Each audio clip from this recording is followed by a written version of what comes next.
ఇచ్చారు. కేంద్ర ఆర్థిక శాఖ మంత్రి నిర్మలా సీతారామన్ రేపు రాష్ట్రంలో పర్యటిస్తారు.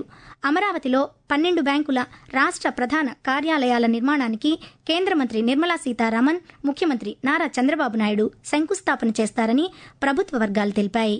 వీరి పర్యటన నేపథ్యంలో అధికారులు పటిష్ట బందోబస్తు ఏర్పాట్లు చేస్తున్నారు. జీఎస్టీ 2.0 దేశంలో ఒక పెనుమార్పునకు శ్రీకారం చుట్టనుందని కేంద్ర పౌర విమానయాన శాఖ మంత్రి కింజారపు రామ్మోహన్ నాయుడు అన్నారు. శ్రీకాకుళం నగరంలో గత రాత్రి నిర్వహించిన జీఎస్టీ ర్యాలీలో ఆయన ముఖ్య అతిథిగా పాల్గొన్నారు. ఈ సందర్భంగా కేంద్ర మంత్రి మాట్లాడుతూ జీఎస్టీ 2.0 సంస్కరణల వెనుక ముఖ్య ఉద్దేశం ఆత్మనిర్భర్ భారత్ను సాధించి 2047 నాటికి భారతదేశాన్ని ప్రపంచంలోనే మొదటి స్థానంలో నిలబెట్టడమే కేంద్ర ప్రభుత్వ లక్ష్యమని, శ్రీ పొట్టి శ్రీరాములు నెల్లూరు జిల్లాలో ధాన్యం సేకరణ కోసం 58 కొనుగోలు కేంద్రాలను ప్రారంభించినట్లు దేవాదాయ శాఖ మంత్రి ఆనం రామనారాయణ రెడ్డి ఒక ప్రకటనలో తెలిపారు. గతంలో ఎన్నడూ లేని విధంగా ధాన్యం సేకరించిన 48 గంటలలోపు రైతుల ఖాతాలకు నగదును చెల్లిస్తామన్నారు.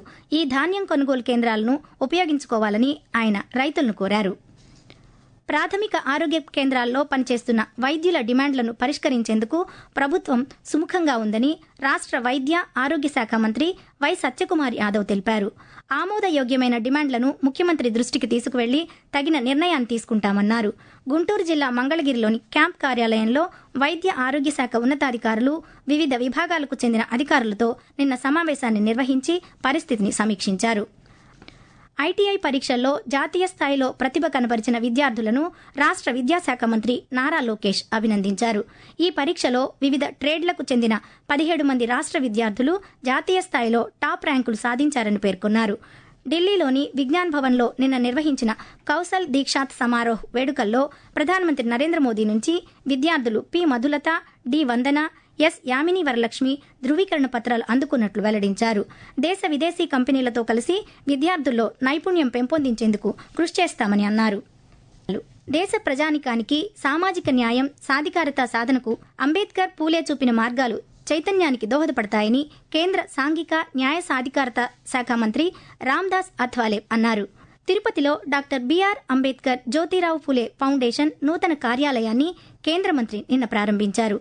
ఈ సందర్భంగా జరిగిన సన్మాన సభలో కేంద్ర మంత్రి రామ్దాస్ అథ్వాలే మాట్లాడుతూ బడుగు బలహీన వర్గాల అభ్యున్నతికి కేంద్ర ప్రభుత్వం తీవ్రంగా కృషి చేస్తోందన్నారు.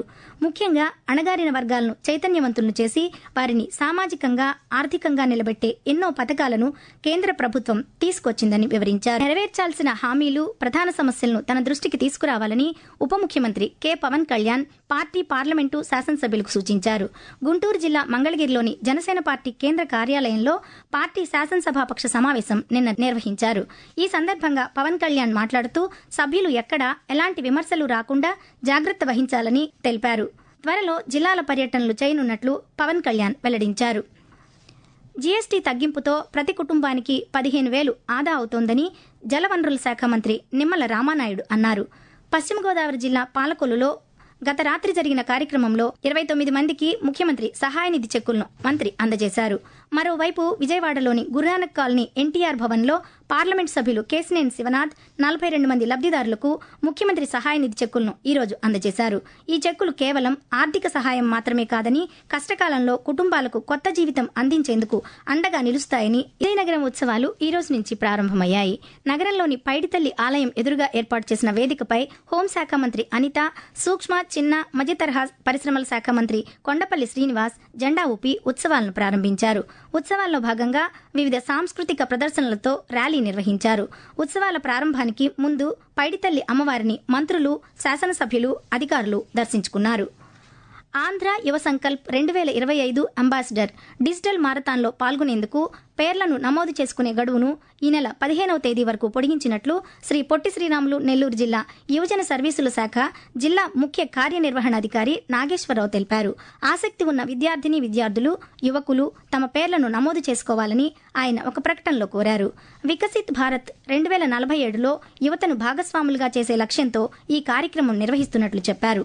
ఆంధ్రప్రదేశ్లో ఆటో డ్రైవర్ల కోసం ప్రత్యేకంగా యాప్ను అందుబాటులోకి తీసుకురానున్నట్లు ముఖ్యమంత్రి నారా చంద్రబాబు నాయుడు తెలిపారు.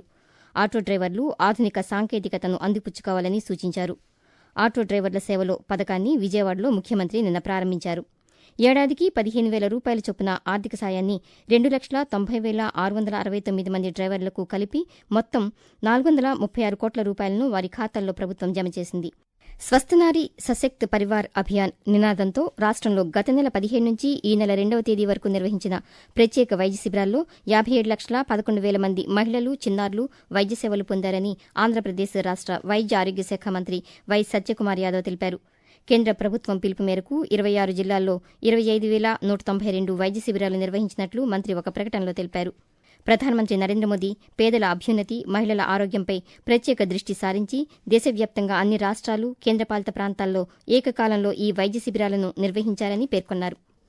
ప్రతి ఇంటికి స్వచ్ఛమైన తాగునీరును అందించాలన్న లక్ష్యంతో పనిచేస్తున్నట్లు ఆంధ్రప్రదేశ్ పురపాలక శాఖ మంత్రి పి నారాయణ తెలిపారు. తిరుపతి అభివృద్దిపై తుడా కార్యాలయంలో అధికారులతో మంత్రి సమీక్ష సమావేశాన్ని నిన్న నిర్వహించారు. అనంతరం ఆయన పాతికేయులతో మాట్లాడుతూ అవసరమైన నిధులు కేటాయించి మురుగు కాలువల నిర్మాణాలను త్వరగా పూర్తి చేస్తామన్నారు. అన్ని మున్సిపాలిటీల్లో మురుగు కాలువల ఏర్పాటును పూర్తి చేయాలని ముఖ్యమంత్రి ఆదేశించారని పేర్కొంటూ ఆంధ్రప్రదేశ్లోని స్వచ్ఛాంధ్ర కార్పొరేషన్ ప్రకటించిన పురస్కారాలలో 4 రాష్ట్ర స్థాయి అవార్డులను పట్టణ పేదరిక నిర్మూలన సంస్థ సాధించిందని ఆ సంస్థ managing director N Tej Bharat తెలిపారు. ఉత్తమ సామాజిక మాధ్యమ నిర్వహణ అవార్డుతో పాటు ఇతర విభాగాల్లో మరో 3 అవార్డులను సాధించినట్లు వెల్లడించారు. విజయవాడలో రేపు జరిగే కార్యక్రమంలో ఈ అవార్డులను అందుకోనున్నట్లు తెలిపారు. సెప్టెంబర్ 17వ తేదీ నుంచి అక్టోబర్ 16 వరకు పోషకాహార మాసంగా నిర్వహిస్తోంది. పిల్లల ఆరోగ్యాన్ని సంరక్షించి వారిని ఆరోగ్యవంతులుగా తీర్చిదిద్దడమే ఈ కార్యక్రమ నిర్వహణలోని ముఖ్యోద్దేశం. ఇందుకోసం ప్రత్యేక సమయాన్ని కేటాయించాలన్న ఉద్దేశంతో పోషకాహార మాసం నిర్వహిస్తున్నారు. బాలబాలికల ఆరోగ్య పరిరక్షణకు ఈ సందర్భంగా పలు కార్యక్రమాలు నిర్వహిస్తున్నారు. అహ్మదాబాద్ వేదికగా వెస్టిండీస్తో జరుగుతున్న మొదటి టెస్ట్ మ్యాచ్లో భారత జట్టు ఇన్నింగ్స్ 140 పరుగుల తేడాతో గెలిచింది. మూడో రోజు ఆట ప్రారంభానికి ముందే భారత్ రెండో రోజు ఓవర్నైట్ స్కోరు 5 వికెట్ల నష్టానికి 448 పరుగుల వద్ద తన తొలి ఇన్నింగ్స్ను డిక్లేర్ చేసి వెస్టిండీస్ ముందు 286 పరుగుల లక్ష్యాన్ని నిర్దేశించింది. అనంతరం రెండో ఇన్నింగ్స్ ప్రారంభించిన వెస్టిండీస్ 146 పరుగులకే ఆలౌట్ అయింది. ఈ సిరీస్లో రెండో టెస్ట్ మ్యాచ్ ఢిల్లీలో ఈ నెల 10వ తేదీన జరగనుంది. ప్రభుత్వం వయోవృద్ధుల సంక్షేమానికి నిబద్దతతో కృషి చేస్తుందని ఆంధ్రప్రదేశ్ విభిన్న ప్రతిభావంతులు వయోవృద్ధుల సంక్షేమ శాఖ కార్యదర్శి సూర్యకుమారి తెలిపారు. గుంటూరు కలెక్టరేట్లో నిన్న నిర్వహించిన అంతర్జాతీయ వయోవృద్ధుల దినోత్సవంలో ఆమె మాట్లాడుతూ వయోవృద్ధుల సమస్యలను సత్వరమే పరిష్కరించేలా చర్యలు తీసుకుంటున్నామన్నారు. రాష్ట్రంలో వయో వృద్ధాశ్రమాల సంఖ్యను 84కు పెంచడం జరిగిందన్నారు. మరో 13 ఏర్పాటు చేసేందుకు ప్రతిపాదనలు సమర్పించామన్నారు.